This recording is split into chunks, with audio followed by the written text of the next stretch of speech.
मुख्यमंत्री अपराधी भ्रष्टाचारी के साथ गलबहियां करके अपने महत्वाकांक्षा की पूर्ति के लिए कह रहे हैं कि जो इसका विरोध करेगा उसकी बर्बादी निश्चित है और जो इसके पक्ष में समर्थन करेगा उसका विकास होगा।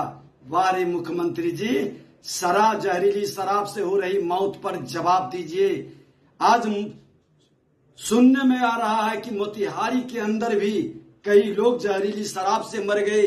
इसके पहले छपरा में कई लोग मरे और जो भी सोशल मीडिया वाले लोग ने चलाता है उस पर कार्रवाई कर करके उसकी आवाज को दबाकर अपने पाप और अपने गलत कारनामों को छुपाना चाहते हैं। ये खेल बंद करिए, सच को उजागर होने दीजिए और सच की जांच कराइए। सत्ता में बैठे हुए निरंकुश अहंकारी ये संविधान के लोकतंत्र